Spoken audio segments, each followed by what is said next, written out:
हायकोर्टानं Hyderabad gazetteer विरोधातली याचिका फेटाळून लावलेली आहे। GR विरोधातील जवळपास 10 याचिकांवर सुनावणी अद्याप शिल्लक आहे, असं वक्तव्य ओबीसी अभ्यासक मृणाल ढोले पाटील यांनी केलेलं आहे। धोत्रेंची याचिका काही चुकांमुळे फेटाळली गेलेली असून याचिका फेटाळली तरी ओबीसी समाजावर अन्याय होणार नाही। मराठा समाजाचा कुठेही विजय झालेला नाही। ओबीसी समाजानं अफवांवर विश्वास ठेवू नये, असं आवाहन मृणाल ढोले पाटील यांनी ओबीसी समाजाला केलेलं आहे।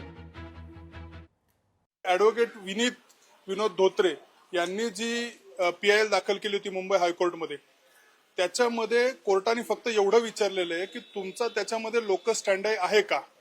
त्याच्यामध्ये असं झालं की कोर्टाने विचारलं की तुमचे हक्क काय बाधित होत आहेत का, तुमचं काही नुकसान होतंय का, तर ते म्हणले की नाही होते। ते म्हणले तुम्ही ओबीसी आहात का, ते म्हणले नाही मी ओबीसी नाहीये, मी एससी समाजाचा आहे। ते मग तुमचे काहीच हक्क होत नाहीये, तुमचा लोकल स्टँडच नाही। ही जनहित याचिका करण्यामागं तुम्हाला काही लोकच नाही, म्हणजे तुमचं त्यात काही एम नाही दिसत आहे, तुमचं नुकसान कुठं होत नाहीये। त्यामुळे तेवढंच फक्त मुद्द्यावर ही याचिका फेटाळलेली आहे। याच्यामध्ये कुठेही GR वर, हैदराबाद गॅझेटियरवर, कार्यप्रणालीवर आणि त्याच्या वैधतेवर, मेरिटवर कुठेही चर्चा झालेली नाहीये। लोकशाही मराठी ऐका, पहा, जागरूक रहा।